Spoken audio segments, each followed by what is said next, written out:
Elhamdülillah, thumma elhamdülillah. İnnel hamdelellahi nahmaduhu ve nesta'inuhu ve nestağfiruh. Ve na'udzu billahi min şururi enfusina ve min seyyiati a'malina. Men yehdihillahu fela mudille leh ve men yudlil fela hadiye leh. Neşhedü en la ilahe illallah vahdehu la şerike leh. ونشهد أن سيدنا وسندنا ومولانا محمدا عبده وحبيبه ورسوله أما بعد فيا عباد الله اتقوا الله وأطيعوا إن الله مع الذين اتقوا والذين هم محسنون قال الله تعالى في محكم كتابه الكريم بسم الله الرحمن الرحيم يا أيها الذين آمنوا اجتنبوا كثيرا من الظن إن بعد الظن إثم ولا تجسسوا ولا يغتب بعضكم بعضا أيحب أحدكم أن يأكل لحم أخيه ميتا فكرهتموه واتقوا الله إن الله تواب رحيم صدق الله العظيم. Saygılı ve hürmetli Müslümanlar, cemiyetimizde tarqalgan en büyük hastalıklardan ve günahlardan biri gıybet ve nemimedir. Bu toplumunu bozgan, insanlar arasında düşmanlıkını yaygan, sevaplarını yok etken ve cehennem kapılarını açan bir hastalıktır. Gıybet, bir adamın arkasından onun hakkında yaramay ve çirkin sözlerinin aytılmasıdır. Aytılgan sözler gerçek olsa bile kardeşimizin beğenmeyecek sözler oşektir. Oşek günahtır ve haramdır. Ebu Hureyre'den rivayet edilgenine göre Peygamber Efendimiz aleyhissalatü vesselam böyle buyurgandır. Gıybetinin ne olganını bilesiniz mi? Sahabiler de Allah ve Resulü daha yaxşı bilir deyip cevap vergenler. Resulullah Efendimiz birinizin kardeşiniz hakkında onun arkasından beğenmeyecek şeyinin aytılmasıdır dedi. Sahabilerinin birisi ya benim aytkanlarım o kardeşimde olsa, o kardeşimde var ise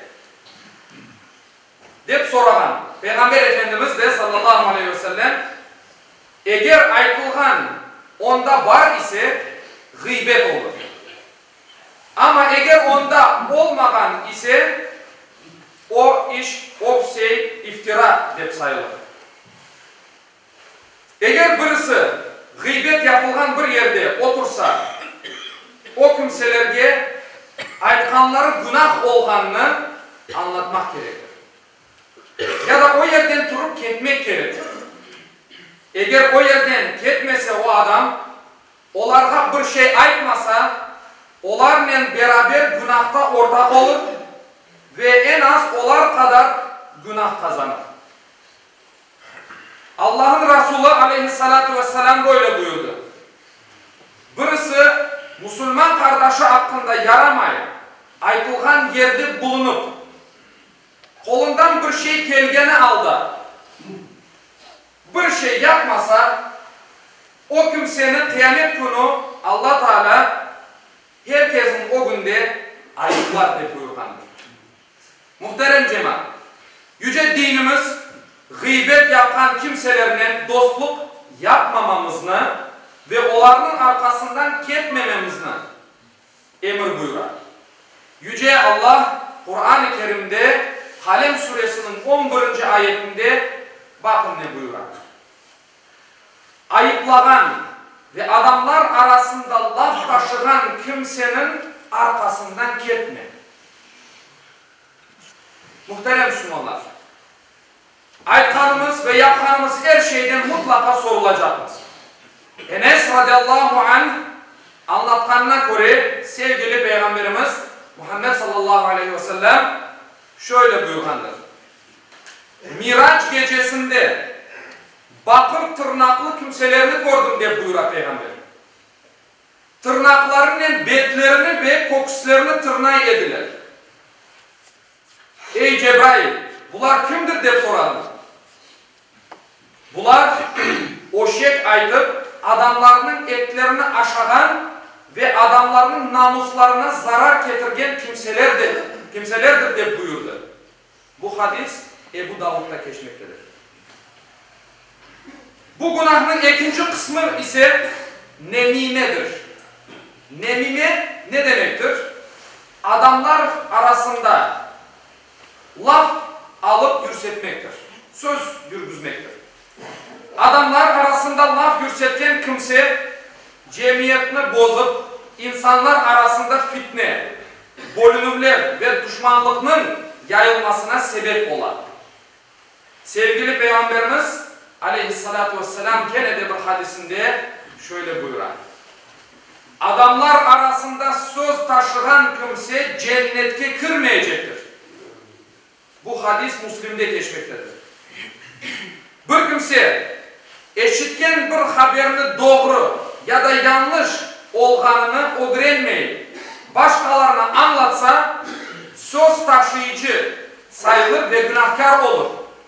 Onun için Allah Teala Kur'an-ı Kerim'de buyurmakta ki eğer bir fasık, bir günahkar birisi sizlerge bir haber getirse onu bilmeyip halkın toplumunun huzurunu bozup, halkını bozup ve yapanlarınızdan pişman olmamak için o haberinin ne kadar doğru olup olmadığını araştırınız diye Allah Teala.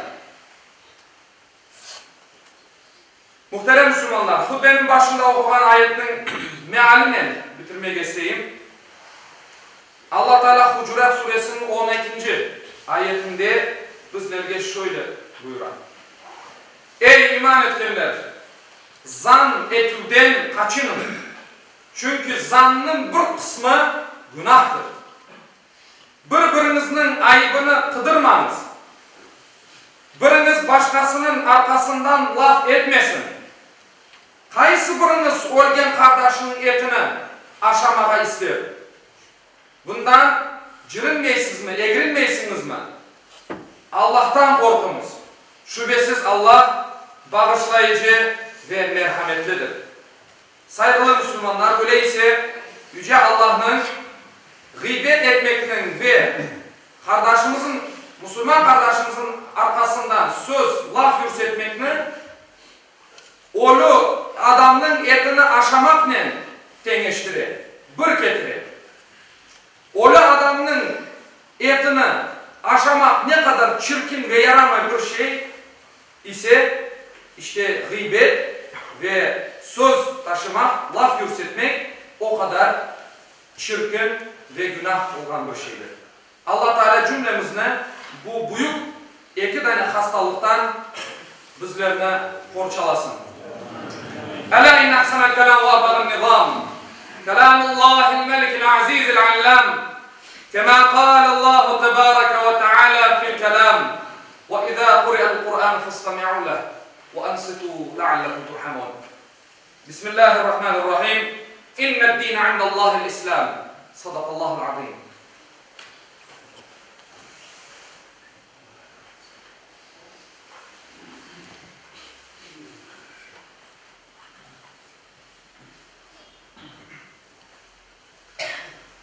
الحمد لله حمد الكاملين والصلاة والسلام على رسولنا محمد وعلى آله وصحبه أجمعين تعظيما لنبيه وتكريما لفخامة شان شرف صفي فقال عز وجل من قائل مخبرا وآمرا إن الله وملائكته يصلون على النبي يا أيها الذين آمنوا صلوا عليه